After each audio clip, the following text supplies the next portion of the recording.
This is Metro here. We're going to do a quick tutorial, or at least just kind of a run through really quickly how I build slingshots in Adobe Illustrator, and then we can use that file to get stuff cut with a water jet or laser cut or use as a template. So let's get going. We're going to try and build a really quick one, quick and dirty, maybe a pinch shooter, really symmetrical design with a pretty generous fork gap of 2 inches. So here we go.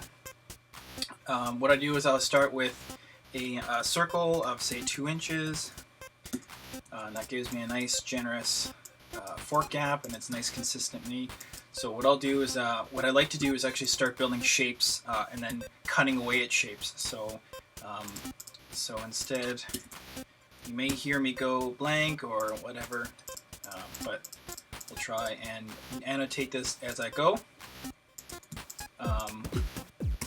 And I want the fork tips, say 0.75, oops. I want the fork tips to be 0.75 inches in diameter, and then we'll line that up with the inside of the fork. And I want this to be a lower fork, so let's do that. One of the key things if you're working in symmetrical design, you really don't have to design both sides at the same time. You can actually just do one side. It's kind of like folding a piece of paper in half, and then just using cutting in half and then folding it and then cutting it out. It's the same idea. It's just, you know, you're doing digitally, so you can alter it as you go. So I'm gonna go with really low forks here. So here's the fork tip, and I'm going to be using a couple scripts that I found that would be super useful that are Adobe Illustrator exclusive, but you know, the concepts are pretty much the same. So once I've established kind of the fork gap and then the fork tips, I want these 0.75. Let's make this over the top just because it'll be easier that way. I want this to be 4.5 inches tall, so I'm going to make something that's 4.5 inches tall, just for reference. So that's 4.5. That's going to be over here. It's about 4.5. And I want a pinky hole of this. This is going to be really close to my old capuchin design. So I want the pinky hole to be, say, 0.8 inches in diameter. And then we're going to line that up to the center again. Turning on smart guides for Illustrator is going to be a good option here because it helps align everything in symmetrical.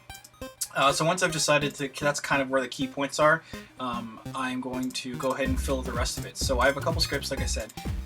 We're going to offset this path so that it actually has a bit more beef to it. Give myself, say, 0.3 inches, and then we're going to move this up here and give ourselves a bit of a waist. So here's one of those magic scripts that I talked about. This a bit bigger here, so I want that to have a bit more depth to it. What you do is to select these two, and we're going to use a script called Metaball Arc, and then what it allows you to do is actually creates two perfect tangent curves that links between two circular items. So right now you want to put the diameter of the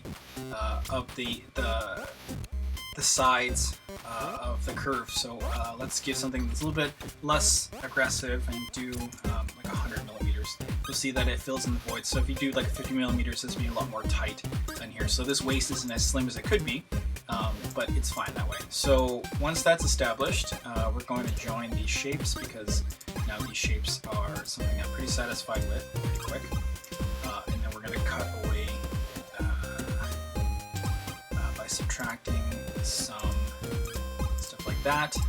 We're also going to draw a center line to make our lives easier. So that's now the center line. So what I want to do is want to make it so that it's a pinch grip. So we're going to do some finger holds here. So let's unite these shapes. Again, we're working mostly with this left side here. Don't worry too much about the right side. These two shapes are going to be joined together like that. And then what we're going to do is we're going to draw a circle that's 1 inch in diameter again. It's a rectangle. 1 inch in diameter, and that's going to be what the pinch grip is. So this is going to be quite here, like that. So this is actually getting quite wide, so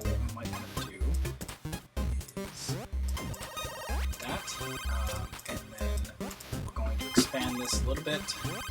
Again, give ourselves some registration. Offset path by, say, it's kind of free form. Definitely not going for precision here. What I did there is I actually just subtracted that circle from that shape, so we give ourselves that scoop. And then you see that we need to join these two shapes together. So what we're going to do is we're going to cut. We're going to cut at this anchor, and we're going to cut at this anchor,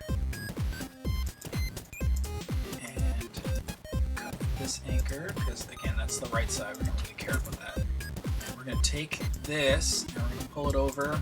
We're going to cut this anchor here too. Pull this anchor over here and then join these two anchors together. So join. And then we're going to use the spline handles to manipulate our design so that we can get that curve that we'd like before. Drop this behind so we get our pinky hole back. This is looking a lot like H-Rock's dragon design, but the point is it's the tutorial, it's not so much the shape that's really the matter here. So now we've created this generous shape for this waist area here, and a couple more scripts I really like to use is one called Round Any Corner. Round Any Corner it does exactly what you think it does. It takes any corner and rounds it and it kind of calculates whatever. So what I want to do is I want to create a nice generous here because this is going to be in the webbing of the hand, so I want to say a 5mm radius.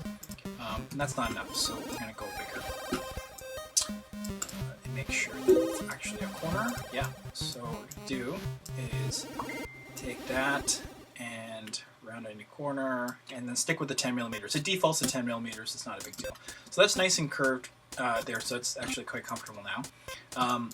So I'm going to go ahead and do that for these tips here too, and this, because it gives us some nice corners to work with. 3, so it rounds them out like that. So we're going to zoom in a bit more here. We're going to make this an over-the-top shooter, even though it could be through the fork, but the concept is still the same. So what we're going to do is we're going to make some small circles. I like starting with 1/8 of an inch, or just over 1/8 of an inch. And we're going to draw them in like this. I typically go halfway and then move it out 1 or 2 points, just so it gives myself some operations. We're going to copy that and move it over to the inside of the fork, and then move it out 2 again. So again, we're going to use the subtract tool, and we're going to pathfinder this and then subtract it, move the circle to the front, and then subtract this again, and then we have band holes. So that's kind of cool. That's a really easy way of making it. So you don't want to make this a tube shooter or anything like that. So if you want to make this a tube shooter, what we're going to do, pretend we didn't actually have those here. So we're going to draw a circle. Typically for tube shooters, I go for 25, a 1/4 inch, and put it in the middle. And the way I find the middle is actually just draw a rectangle for registration here. Drop a center line from that, so I know where things are, and it just so happens I actually put it really close to the middle here, so it wasn't so bad. That's good. So that's a tube shooter there. And we can also make a slot. What I like doing is taking a line tool instead of drawing a rectangle. I just create the thickness of a line here.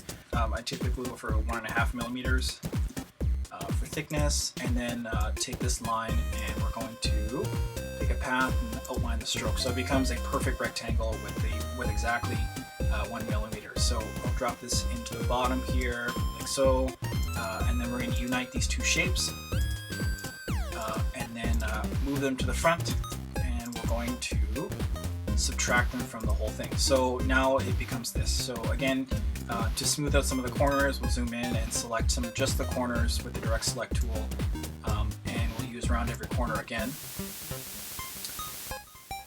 to about 2mm, and it does wonders. It just sort of magically makes that way. So that's kind of cool. That's how that fork works out. If you want to do it through the fork, you can not put the tube holes in there or move them to the middle. And then frame design is frame design. So digitally, it's really great because you can just do whatever you need to do and it works out at the end. So what needs to do is now we need to make sure that we can replicate this on one side. So we're going to get rid of this guy, and we're going to square up. We're going to cut off the edges here in half. So what was left over is just the half, this perfect half that we have here. So we're going to copy that, we're going to paste it, and then we're going to flip it. So transform, reflect vertically. And we're going to take this anchor with direct select tool, bring it over, and then use it over here, and we're going to let Smart Guides take over and let it find center. That wasn't quite center, so you can see that. And I typically, instead of using such a thick line, I actually go really thin, so I'll go even like 0.02 point for a line rate. So again, we're going to try and do this again. We're going to direct select tool, grab this, move it in, and there, that's the intersect. So we're going to select these 2 points again with direct select tool, and we're going to join them. On the bottom here again, we're going to join these two, and then move the whole mask to the back because we have the hole there. So that's great. So that's basically how the general shape can get done. So let's say we want to skeletonize this just so we can have an option for if you want to have paracord or whatever. So this shape is now a closed shape. If you've done it correctly, it's going to be a closed shape and it's all one thing here. So we're going to select the whole unit, and then we're going to use the offset tool and the path offset. And I like going 1/4 inch because that's a nice thickness, but you might want to go 0.27, or you have to do minus because you want to go inside. So in your preview, you'll see that it goes inside. And it's nice that you can see where it goes in here. But I remember moving this out 0.3, so if we move it out minus 0.3, it'll be a nice consistent line to line up with that circle. So you see that it's now concentric with that circle. So, at this point, it's kind of, again, it's artistic license in terms of where you want to, where you want to stop the skeletonizing. This is reminiscent of Nathan's work here because it goes all the way up to the top, and then what you want to do for this is actually include some pinholes. So what we want to do is we want to make sure that this is not just skeletonizing for the sake of skeletonizing, but it'll reduce weight, but you have to have some holes for mounting if you want to do scales. So I don't like these sharp corners here because it doesn't actually serve any purpose. So what I'll do is I'll end up drawing a circle again, and then pulling it up there, around here or so. Having it filled.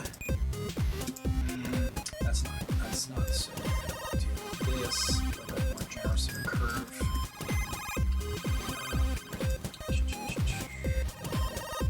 Like that. I like that better. That looks good. So we're going to select these 2 shapes that we just drew, and we're going to use the divide tool. So it divides basically all the intersecting paths. They're going to be divided into discrete shapes, and then we can combine them later. So now what I've done is I've pressed this divide tool, and all of these shapes are now individual shapes. So we can delete what we don't need, which is like this shape here, this shape here, this shape here, this shape here, this shape here. But we need these 2 shapes, right? Because we just made these 2 shapes. So we're going to select these shapes again. They're already in a group, so we don't have to do too much. We're going to reunite them and now make them into a shape again. Drop to the back. So not filled, and now we have a nice generate, like a really nice skeletonizing thing. And I want to keep the hole here discrete and by itself, because finishing a hole with a countersink is easier than finishing a radius like that. So again, we're going to drop down a circle from here like that, and then we're going to select the shape, the internal shape, and then the circle as well. And then again, using the divide tool, we're going to ungroup it, and we're going to create stuff that we don't need. So we're going to delete the stuff we don't need, and now we have a nice shape that follows the contours of the whole thing. If you want to, we can select the whole shape and then use round every corner again. And then we're going to go with nice generous 5. So everything gets nice and rounded in the inside here. That's great. Maybe this needs to come up a bit more. So we're going to go back. We're going to undo all the stuff that we just did. And actually just take this circle and then copy and then paste another one of them. So we're actually going to go up and make it concentric with the pinky hole. So I kind of like that. This is kind of done all by feel. So okay, and we're select the two things again. We're going to divide, and we're going to grab. We're going to ungroup this stuff. We're going to grab this and delete this, and so now that's a better shape. I like that better. It has it's a lot nicer. So again, we're going to select that whole thing again, and then round any corner. Nice 5. Oops. Okay. Grab that. Round any corner. 5. Nice. So now we're gonna do some pinholes, because this is gonna be an aluminum core. It's nice to have a couple of pinholes. So first of all, we're gonna draw a 1/8 inch hole. I like 1/8 inch because it's the minimum size for a pin I'd like to use, but you can always drill them out to a bigger size. So once I've had that, I'll locate them where I need them, generally around the fork tip here, maybe a little bit higher in case there's a bit more room here, and at least one down here. If this wasn't here, I would probably put at least 1 or 2 more in here. So the way I locate on the other side is I draw another shape from the center to this center line, and then I just grab both of them, copy and then paste it, and then I flip it.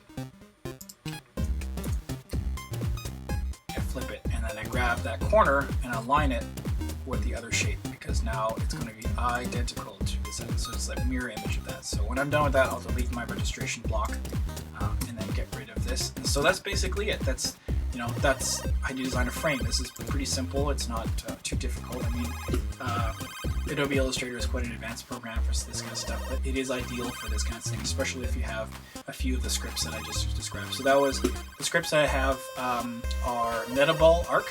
Metaball, that's METABALL, and the Round Any Corner. There's also a few other ones that if you get into it, like reduce overlapping anchors and that kind of stuff, that's going to be great. So what the resulting thing is now is we take a measurement, and the fork gap, or the gap of pinch is now 2.5 or so. So that's actually quite nice, because this will be a nice compact shooter, that kind of thing. But again, this is kind of looking a lot like H-Rock's Dragon design, but that's a pretty common design. So that's exactly how I go about doing this. So once you're done, you should have really clean lines. You shouldn't have any overlapping anchors. You can print this out as a template on regular paper. This is 8.5 by 11, so we'll work on that. But again, this is going to be a really quick tutorial. So I'll show you how I do the fork tips as well. I forgot. The fork tips, typically, if you do like a little bit of dip, it'll register the bands a little bit easier. So again, we're going to drop down a circle right onto the tip here, and then how deep you want to make it really is kind of depends on how deep you want to make it in terms of the circle. So the smaller your radius, the deeper it'll be. The bigger is your radius, the less deep or shallow it'll be. So let's do like a 2 millimeter kind of thing there. So again, we're gonna do this. We're gonna select it. This shape is already on top, so we're gonna do a subtract tool, and then we're gonna subtract the top there. So you can see that's a nice dip. And the way you replicate that on the other side is that instead of just trying to do the same thing over, we're just going to cut the anchor and do exactly what we did before. We're going to delete this side, leaving all the internals in there, and then just taking the outside profile, copying it, pasting it, and then flipping it. Flipping it vertically, and then grabbing that anchor, and then dropping it down into that spot, and then joining them, the shape again. So that, yeah, there we go. That's good.